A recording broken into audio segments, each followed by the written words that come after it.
So thank you all so much for joining us this afternoon. We're very, very excited about our talk today with Mother Design. I reached out to Mother Design, I believe it was like late last year, and I just mentioned just how much I admire their work, and we started having a conversation over email and agreed that it would be a great idea to welcome them for a talk with us.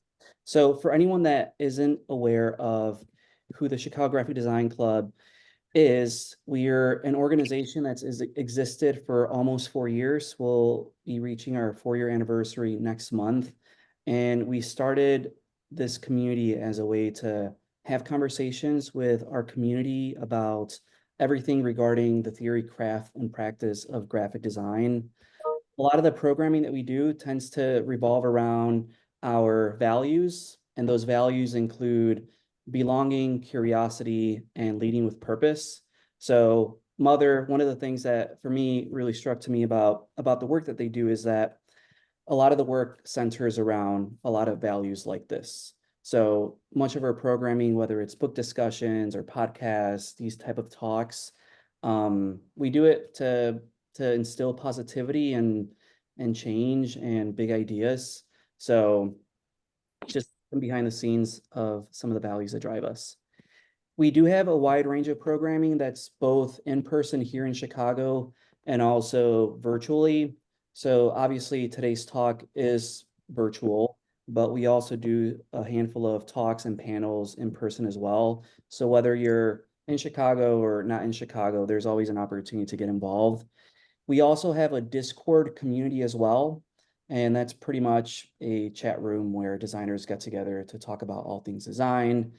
We started as a book club, and we still have recurring book club discussions, mostly like every other month. So our website is the best way to learn all about that stuff. And now that the weather is getting warmer here in Chicago, we are anticipating more in-person events. Yesterday, we had our first social hour at a coffee shop here. So you can follow us on Instagram to learn more or just visit our website as well. We just released a publication in February of this year called Faculty, and it's a collection of content, articles, essays, case studies, projects, all by Chicago designers, and you could purchase a copy of that through our websites. We have a podcast as well called Underscore, where we have conversations with, again, Chicago-based designers. So you could find more about that stuff by just looking up Underscore on Spotify or Apple Podcasts or any other podcast streaming platform. But with that said, thank you all so much for joining us. There is going to be a period of Q&A at the end of the presentation today. So if anyone has any questions, you could drop them in the chat, or you could also wait until the presentation is over, and you could go off mute and ask any question or make any comments.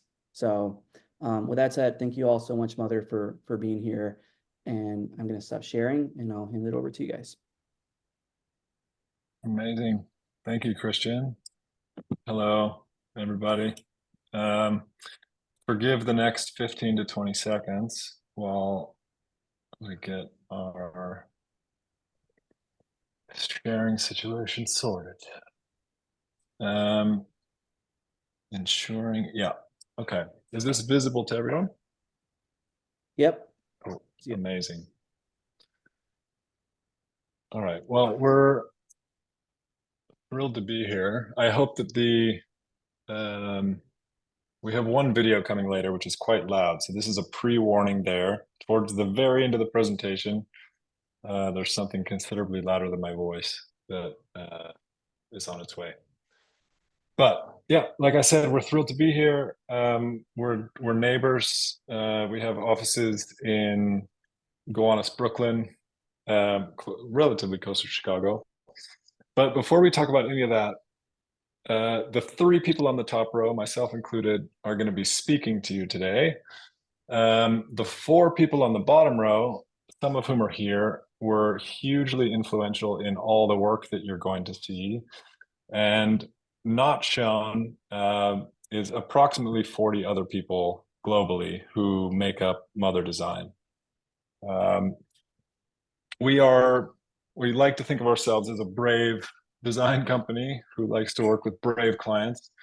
It really just boils down to the fact that we're a team of wildly curious people who love solving creative problems and sharing lunch with one another. Our group has heart, and even this example on the right is just a glimpse into how unseriously we take ourselves. Um, like I said, we have an office in Gowanus, Brooklyn, of which these are images. We also have an office in West Adams, in central Los Angeles, and in Shoreditch in London. And we come together and spread apart as projects require. And I'm sure if we were giving this talk in several years, there might be a few more locations listed here because we are trying to grow. The broader context, if you're curious, we won't spend too much time here. This is a wildly complicated chart, but it's accurate. Mother Design is part of a larger Mother verse, and we have 5 locations around the world. Like I said, we're already, as Mother Design, we're in London, New York, and LA, but we also have a Berlin office, which is new, and a Shanghai office, which is several years old. And then that sort of the ring around the outside is supplemental business units that aren't part of Mother, but we're all one independent company. It's complicated, but we love it. What we do as Mother Design is we build brands for the most part. 5 cents, 4-dimension brand building. I know that this is a graphic design club, but in our view, graphic design is our spinal column, but design is such a broad enterprise that we can apply it to anything and everything. And we feel like people experience the world with all of their faculties, all their senses. So we try to apply design thinking in many ways. And we organize most of our projects with brands in these 3 categories. There's a lot of brand definition that happens from a research and strategy standpoint. And then there's expression, which is, where the rubber hits the road, where most of the design work happens. And then there's change management and the facilitation of change, which oftentimes can be the difference between a project's success and failure. Does the brand have the tools, and do they have the understanding and the everything they need to roll these changes out? And why do we do it? Why do we come and share lunch every day with one another? And it really boils down to growth. And obviously our work helps our clients and partners brands grow and initiatives grow. But really, it's about us growing, our own capabilities, our breadth of knowledge, just growing as people. And I don't know if anybody was a Rafi fan. This is probably dating me, but everything grows. And I just love this written sentiment from Betsy, who you saw a photo of earlier, which is, isn't it nice for folks to relate to or laugh with or learn about great things and the people behind them, even if only for a moment? We think so. So yes, there's a lot of high pressure moments in brand building work, but at the end of the day, it's really just about creating stuff that connects organizations to the people they're trying to reach. And how we do it, it's not that complicated, really. We listen to the people we're working with. We challenge some of their assumptions. We ask lots of questions, which is why, Christian, I love seeing asking big questions as a key tenet of the club, because we completely agree. And most of all, we care. I mean, we care about each other. We care about the businesses that we're working with. We care about the world at large. We also do a lot of other things that aren't design, which actually helps design quite a bit. And we do our best to ensure that our work passes the bullshit test of future generations. And on the right is sort of a preview of a site redesign coming for Mother at Large. And this is a future child of ours. And, yes, we want to leave the world better than we found it in some way, but it's not just about that. It's also about this high bar for creativity of the next generation. They want to be entertained, and also just in the way that we conduct ourselves. We try not to be assholes or surround ourselves with them. So that's a little bit about how we do it. Okay, into Mother Goods. So this presentation is separated into two parts. The first, since we've never really spoken about it publicly, we wanted to take a chance to talk about Mother Goods, which we've been busy with for the last several years. And then the second part of the presentation is all about a rebrand that we did very recently for the Brooklyn Community Foundation. So first, Mother Goods. The big question that we're constantly asking ourselves here is, how do you combine art with commerce? Not art with commerce, but all these feelings that I just recently spoke about, the values that we hold, the way that we try to approach work. How do we mix that with this deep-seated desire to make and sell things? So we do it with Mother Goods. And you can go to mother-goods.com at your leisure. We're going to walk through some of the projects purely visually, and it'll give you a little bit of a story around how it started. So at the moment, we're featuring this Bliss couch on the front page of the site. So I wanted to talk about that first, and then we'll go back to the start. So the Bliss couch is, as Betsy said, furniture for the wet tomorrow. It is essentially it's a one-off piece of commentary around global warming. And it's a couch that floats once the sea levels reach the base of the cushion. And it separates from the frame.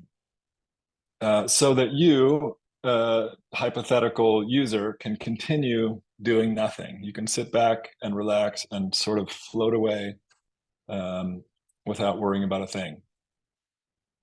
You'll see in the armrests, there's a flare gun and a flashlight that activates the moment it reaches water. You've also got this amazing floating ottoman, which has a martini kit for one, intentionally, and a sunblock and a user's manual. And behind the back cushions is a paddle that you then take off the frame and use to maneuver your new flotation device.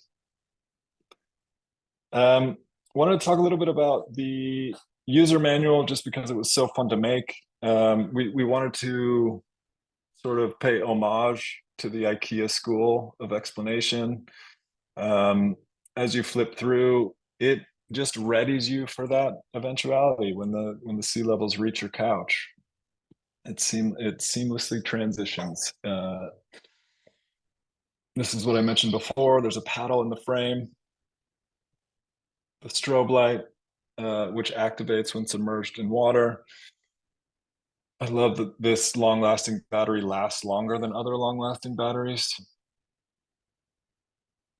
And of course, a handy chart for when you're at sea, adrift.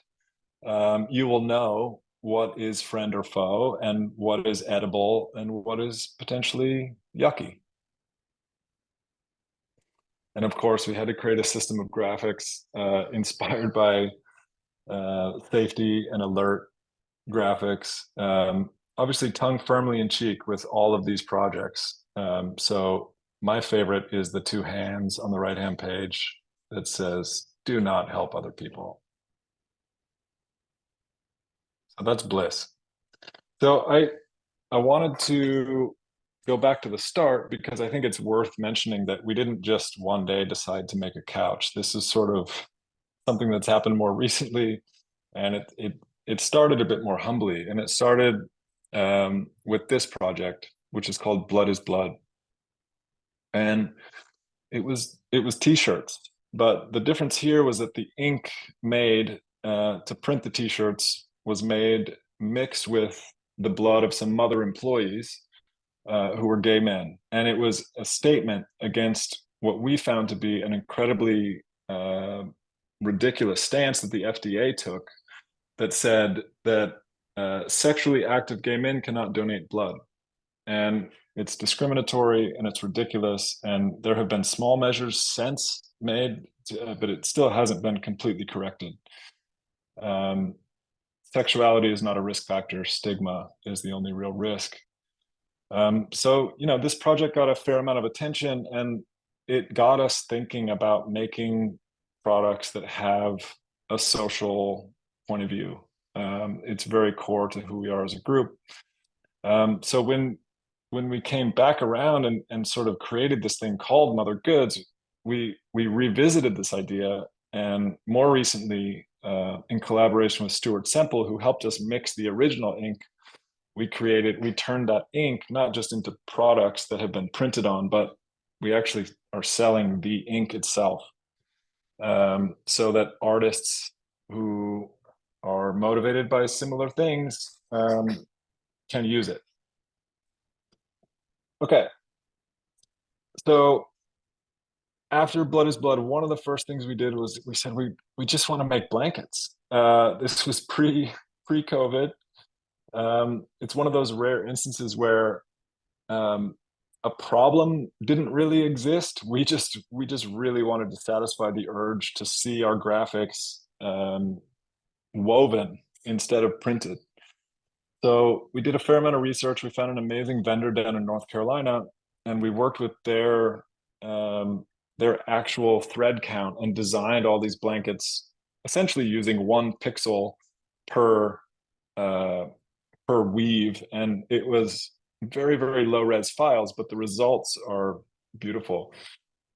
We also just love how blanket statements shortens to BS, but every one of these is meant to be read 2 ways. So here they are.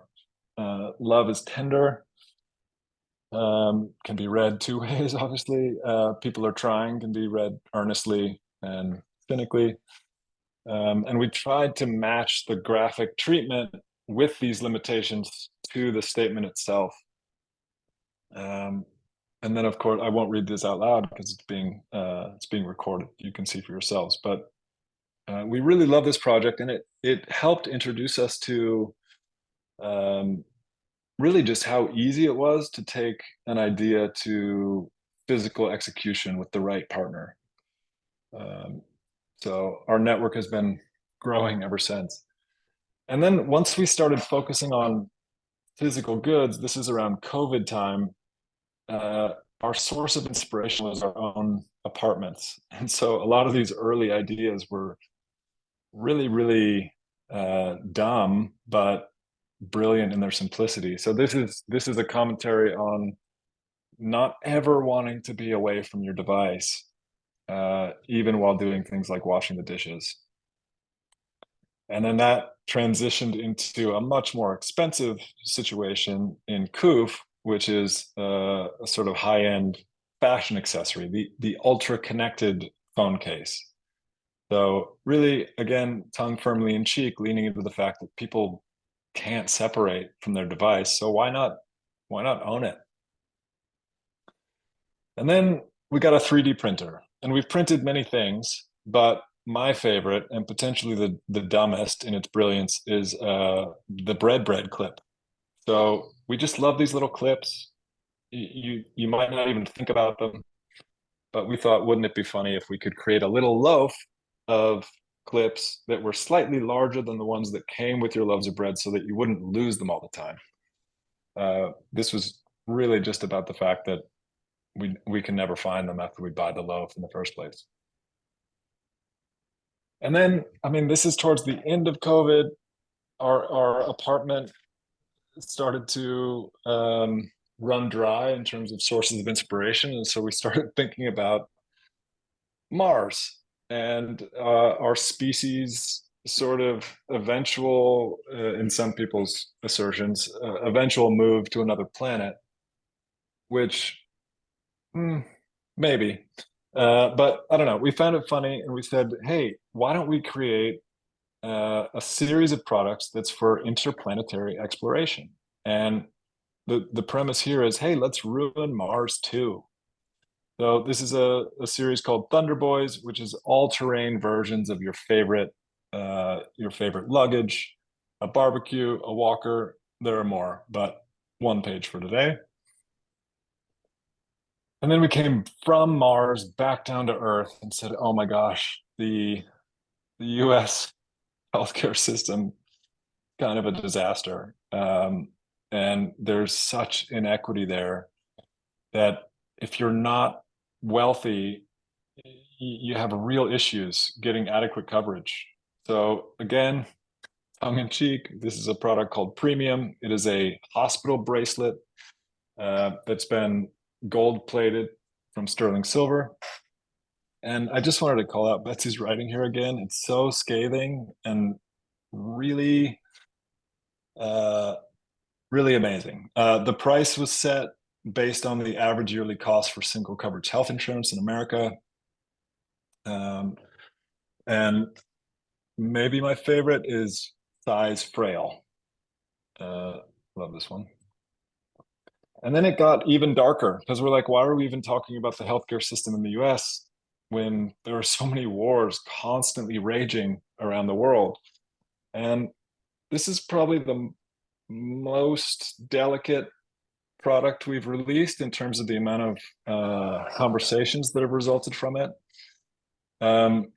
It is a repurposed landmine, or many of them, that have been filled with an audio device and a light show. So it's ironically saying that, would you too like to expose your child to the sounds of war and be like the millions of others who are subjected to it? And this is the product for them. And of course, the design of each is linked to a conflict that's happening currently. There's a long form video about this on the site, so I encourage you to go watch that for the full tonal experience of how we attempted to thread this needle. But I wanted to be really, really clear that we do not believe that any child should ever be subjected to the sounds of war. We think it's atrocious, and that's the entire point. So from the world at large back to the US, we've got a massive gun problem, as I'm sure everyone on this call is aware. So we moved into, what is a product that we can make that calls that out at a glance? So we worked with a mistress who had experience with body armor to create Kickback. Both, obviously, the name itself can be read two ways, but it is a Kevlar bathrobe. And we also created slippers and a koozie to create a full line of loungewear for inactivity.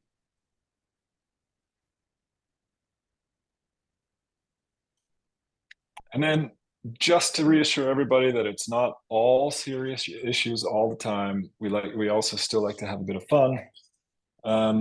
We got pretty obsessed with nail art over the last several years, and we thought, wouldn't it be funny if the best lures on land, which is nail art, and the best lures at sea, which is a fishing lure, be combined?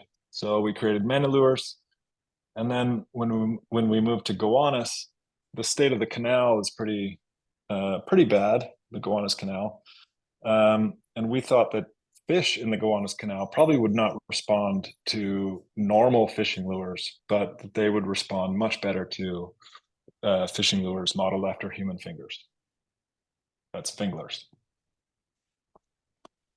And then second to last, I promise, we're going to get to the philanthropy in a moment, but we also do things that are not for sale. I mean, this is an idea that came came early, and you can do it yourself. It's just a simple act of decanting. But the premise here is that shampoo and conditioner, it's a 1-2 step process. So is there a way that when you're bleary-eyed in the morning and you can't read the tiny type on shampoo or conditioner bottles, if they are indeed the same form factor, is there a way that we can help people with that? So we decanted our shampoo and conditioner into ketchup and mustard bottles because nobody ever says mustard and ketchup.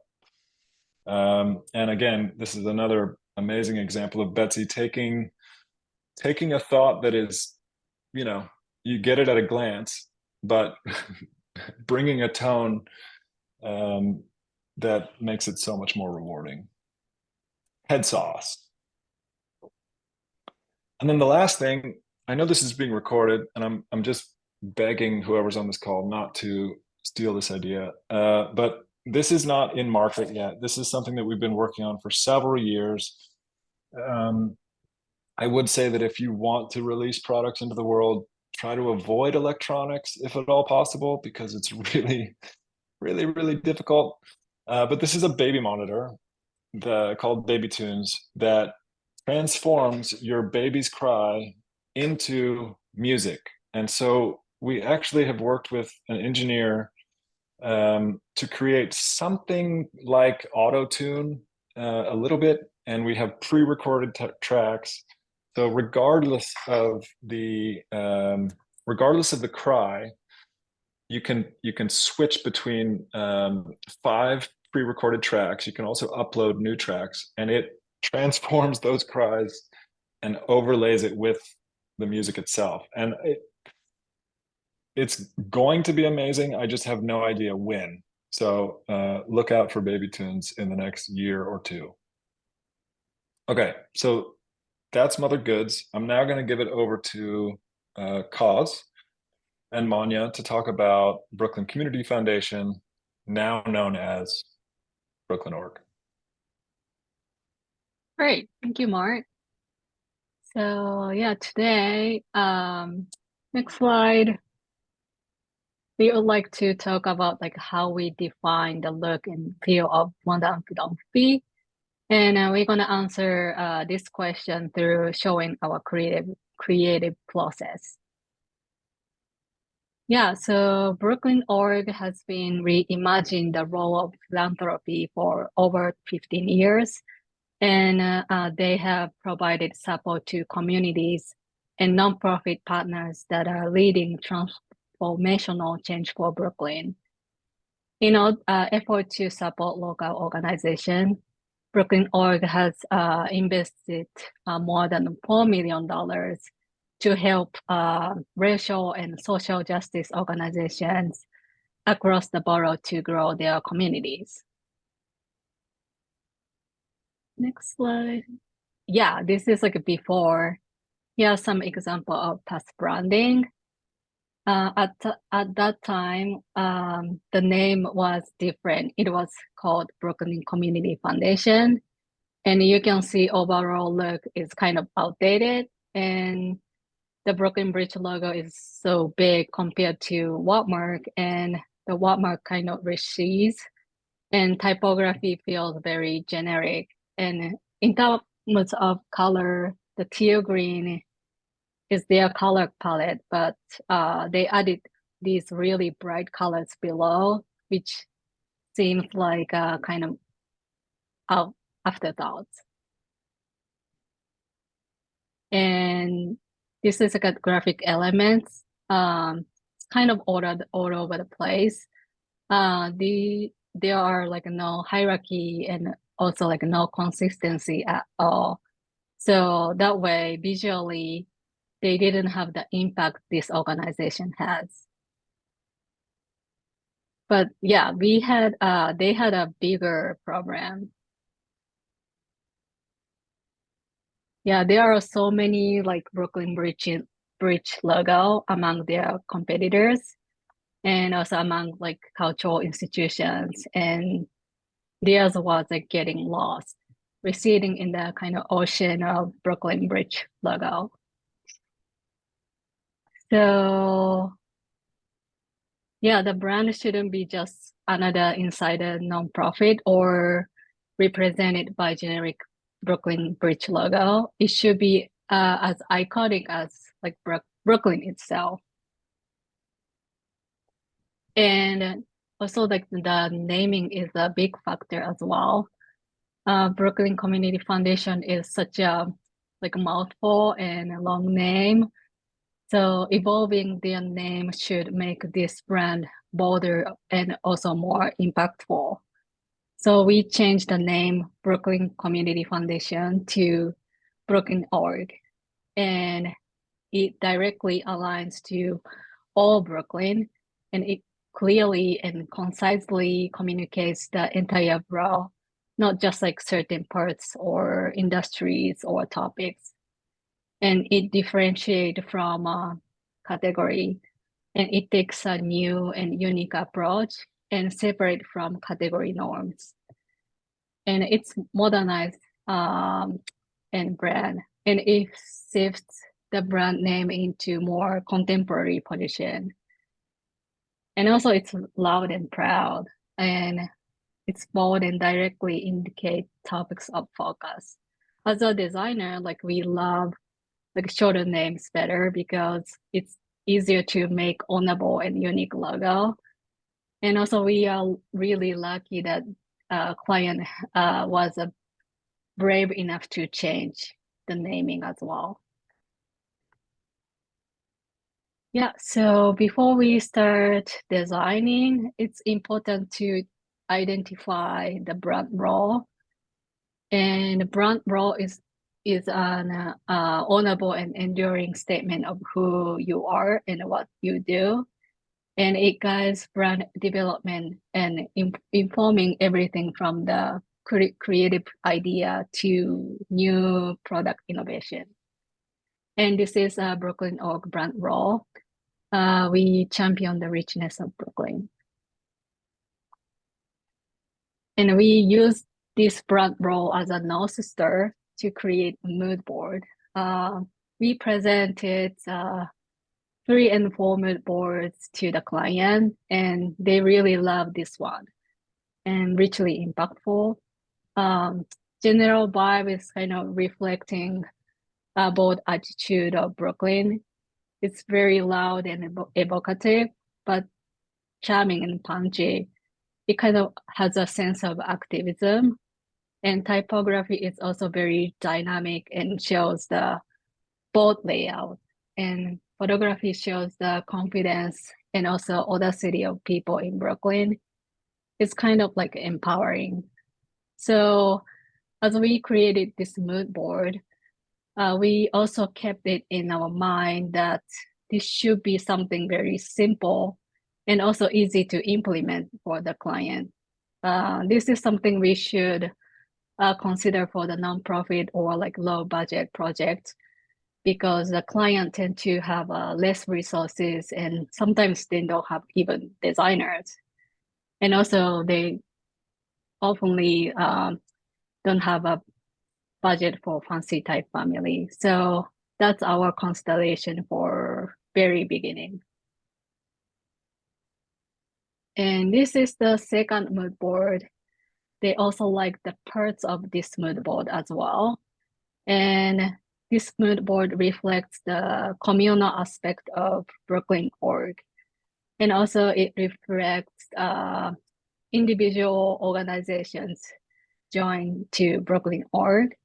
And typography and graphic elements suggest the idea of unique individuals. So we combine the client's favorites, and this is the final mood board. And it's mostly the first board, but also include the elements of the second, which is a communal aspect, and it feels more welcoming and also approachable.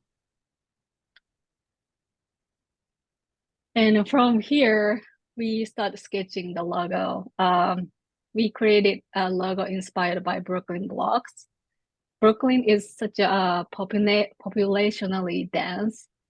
The borough is like packed with the people, and so we wanted to communicate a sense of its density and also variety. And each block has a different character and offers rich diversity of the building styles and people and restaurants. And it's mostly residential. So it's yours like from empty space on a map on a block, and it kind of makes the block looks like a typeface. So from that inspiration, we drew this watermark. The watermark reflects the energy this organization as well. The counters in a B and R and O are square.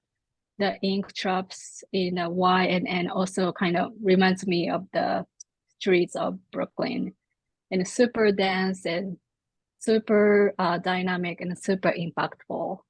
This watermark feels like so Brooklyn. Also, it's modular, so its parts are flexible depending on the layout. And now we'd like to introduce the typeface we chose, the Brooklyn Org. And this is Community Gothic, created by Blair Jones Type Foundry. And we wanted to use typeface created locally in Brooklyn. And this not only did capture the essence of Brooklyn, the name Community Gothic was lucky coincidence.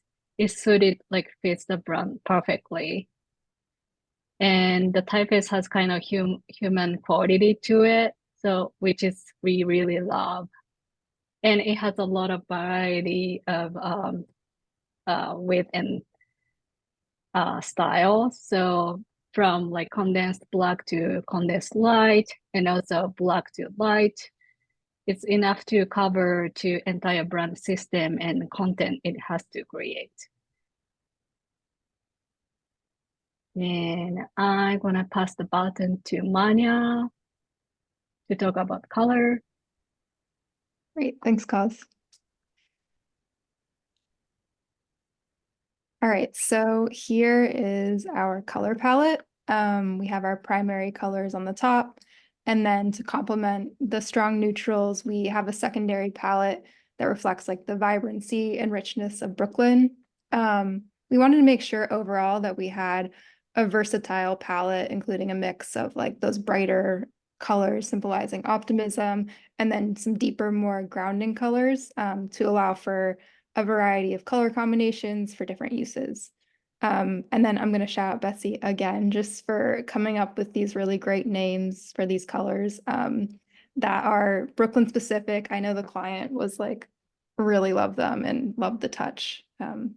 Yeah. And then on the next page, we visualize where the colors fall on a spectrum of light to dark and cool to warm. Just showing that we have a good range to work with within the system. For this client, this was especially important just because they have a wide variety in the type of work that they put out, from like more serious pieces like their impact report, and then they also have, you know, events and social posts. We wanted to make sure that they had enough to work with. And then we also created a few gradients using the colors from the palette. We wanted to keep these kind of special and avoid overuse. So we recommended they use them for like special occasions and events, like their annual Brooklyn Changemakers Ball. And then just a little process note, we actually delivered these as like flat images, so like JPEGs, TIFFs, rather than guideline out how to create them. As Kaz mentioned, we just like knew that they're, you know, what resources they had and wanted to keep like their realities top of mind throughout the whole process. And then we included these framing devices as graphic elements as part of the system, used to house and highlight content, being images or copy, and then also allows us to bring some of the brand colors into layouts in a really nice way. We have a mix of sharp and round corners within the frames, kind of tying back to the word mark. And then you'll see on the next few slides that we created a variety of frame types. And then here is actually a page from the brand guidelines. So we provided guidance on different color combinations to use when creating like a double frame. Just ensuring there's enough contrast between the colors for them to pop and be distinguished. And also, again, just making it easier for the client to have a resource to go to pick out colors for whatever asset they were making. And then here's a few different types of frames that we created. Like I mentioned before, we created a variety to make sure that their usage didn't feel too repetitive and that the client didn't feel that they were like restrictive in any way. And then, so we have a single frame, double frame, just basically a variety so that whatever content's in there, you can either bring forward the color or kind of let it recede a bit to highlight what's in the middle. And then one additional variable we had with the framing device was this addition of rounded corners. So you could have all corners rounded, and then we also had the option for a single rounded corner, which is used less frequently, but really great for like editorial or social layouts, creating when you're really trying to like highlight a singular element. And then I love this page. It's basically an overview showing how the combinations of all these different framing devices and colors can create a super dynamic and versatile set of layouts, but they all feel like they're still within the same brand world. Moving on to iconography. So our icons reflect the shape language of our word mark with both rounded and sharp corners. These are really specific to Brooklyn Org. You can see there's like open a fund, engage. We wanted to make sure that they had this way of like digital wayfinding. They were redesigning their website with the rebrand. So ensuring that it was as user-friendly as possible.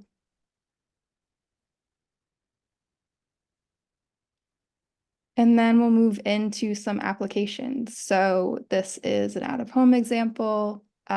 Just overall, we love the really bold dynamic word mark. And because this was a rename as well as like a rebrand, they wanted that word mark to be front and center in many applications, which we were really happy with. But yeah, here's an example of that. And then here's a really cute bucket hat. One thing to note, we created a shorthand for them, BKO, which basically we treated as like an acronym would be. So like using it on merch or like to sign off something. So it works really well in like a smaller space. And then an example of an out-of-home subway ad. Here's an Instagram page. Again, just a nice kind of overview of how all the elements work together. This is a spread and a publication. On the right, you can see how this like frame can kind of flex to allow for additional copy or content to work within it, which is really nice for some of their like longer form pieces.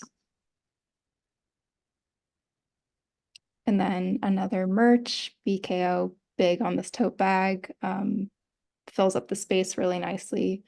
And then an example of a business card, again, kind of showing how the colors, the word mark, and the typeface all work together really nicely. This is a seasonal mailer. So I think this is a great example, kind of exemplifying how the palette can flex enough to express like different tones and themes via different color combinations. So this could be for like Valentine's or spring or the holidays. And then another editorial example for like the cover of their impact report. And then an out-of-home, which we love how the headline is from the ground up and it's in the subway. So you're actually in the ground, which is very fitting. And then this is a example of a signage at their annual Changemakers Ball, an example of when like the gradient would be used here as it's more of a special occasion. And then the next few slides are images from their actual event when they like unveiled the new brand, which is really fun to see how they, you know, the logo is everywhere, which is really fun.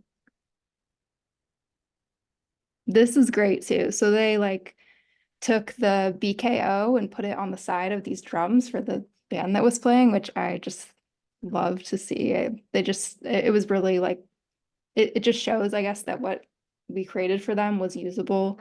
And I think that's just like a testament to the thought that went into all the work and just really understanding the client and where they're coming from. And then again, you know, BKO on the arm of the t-shirt, it's really nice. And how it works on a slide. And then before I go to the next page, which is a video, which I've been told is potentially a little loud, so don't get scared. Just wanted to mention that like we're always thinking about how our designs will like live in motion from like early on. So it's not something that we just like think about after the fact. It's like part of our process. It's just like brands don't really live, we don't live in a static world. Everything's moving.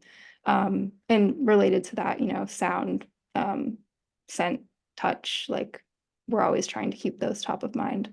So I'll let the video play and enjoy, and I hope it's not too loud.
Okay, we made it in time.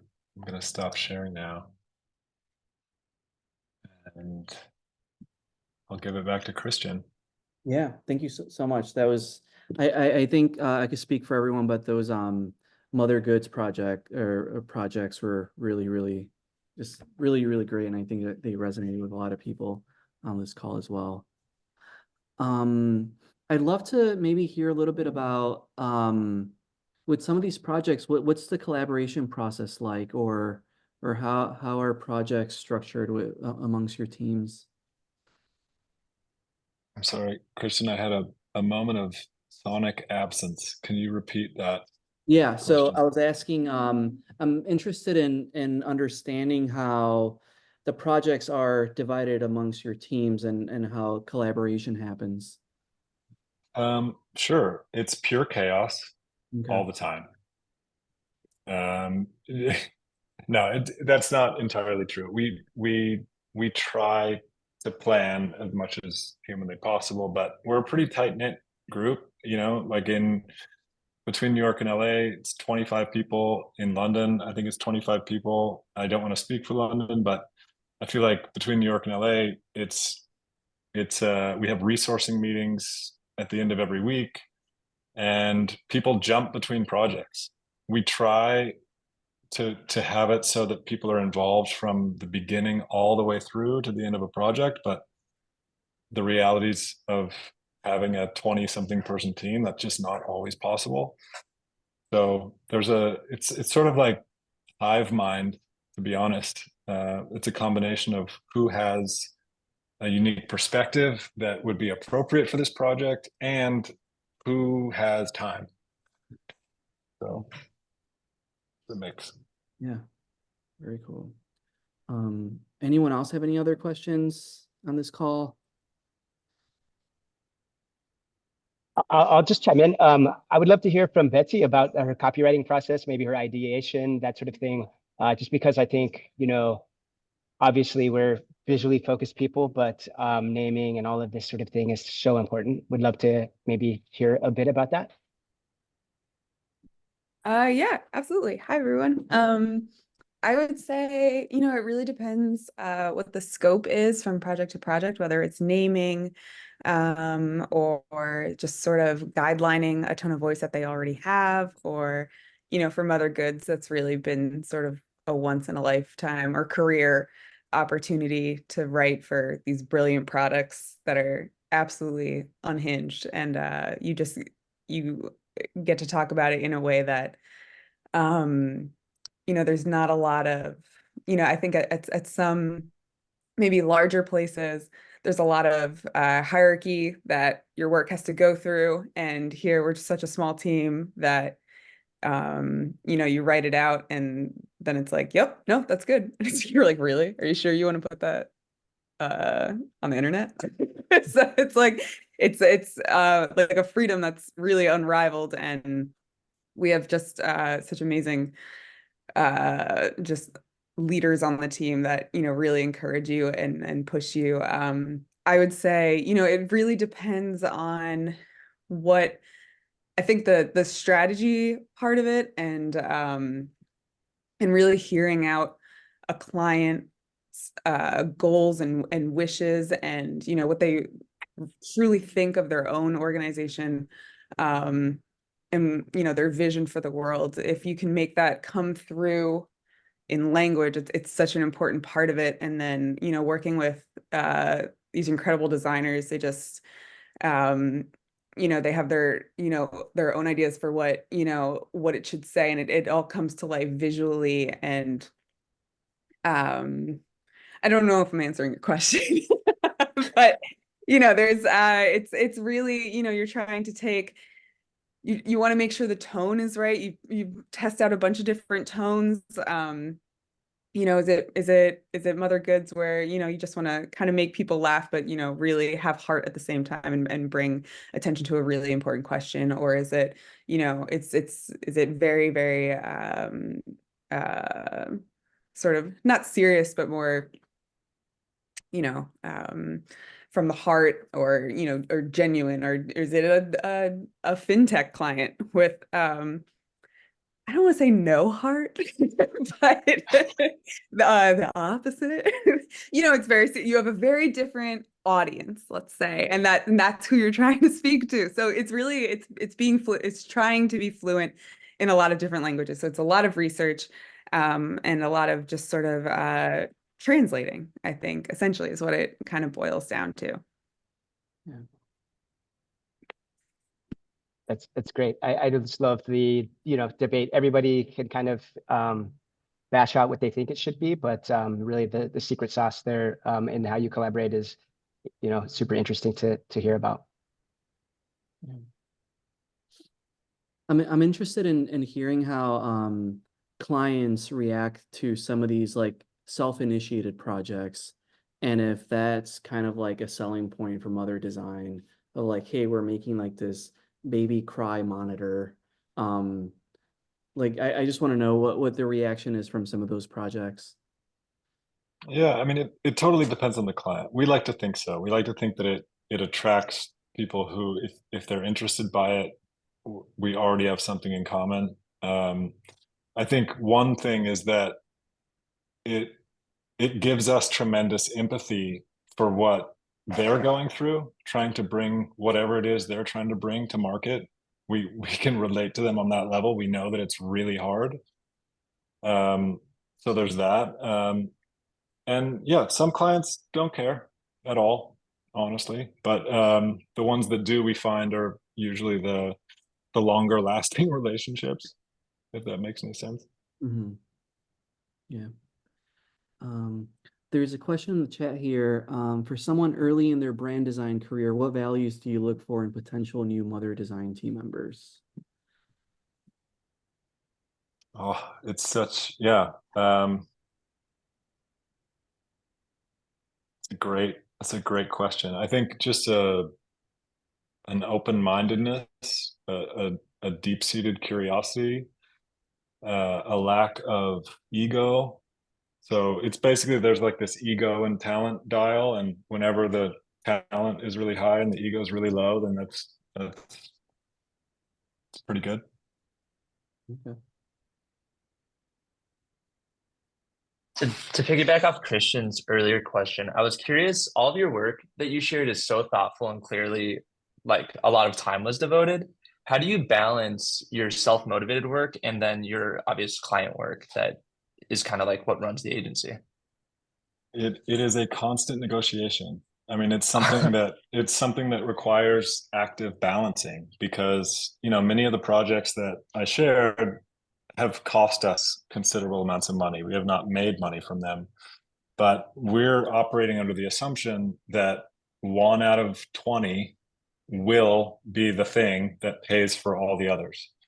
And thankfully, we have leadership at, you know, at the top of or at the center of the motherverse that believe in this, and that they believe in us. They believe in this way of thinking. They believe in building an IP library, and so we've been afforded that chance to sort of go out into the unknown with some of these things. But yeah, it's not easy. I mean, it's you can't realistically, with a straight face, say I'm going to be spending 3 days on this thing that we're paying for instead of servicing the people who are paying us. So it's a, you know, it's a daily negotiation. Very cool. All right. I Any have a other- question. Oh, go ahead. You guys seem like a group of people with strong progressive values. Does that ever affect the kind of clients that you work with? Yes. I mean, we do have a filter for the people that we will work with, and I do recognize that that's a very privileged position to be in, and I think that, you know, in past years when times are tough, we will cross over that line a little bit, and then we end up regretting it. But yeah, I mean, it matters to us. I mean, regardless of who you're working for, it's going to tend to take the same amount of time and effort and thought. So we choose to put that time, effort, and thought towards people who we believe in. You know, we like what they're doing. But yeah, that is also a daily negotiation.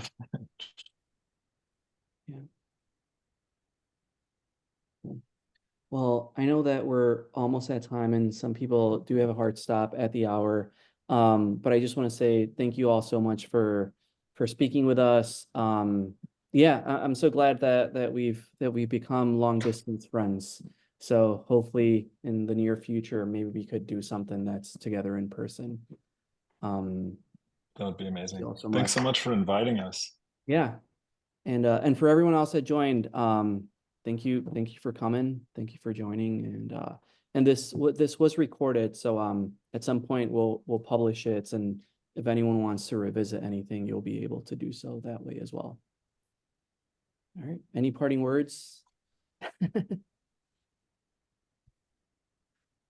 Cool. Thank you, Mother. Thanks for the share, everybody. That was wonderful. Thanks, everybody. Thank you. All right. Thank you so much. Thank you. Thank you very much.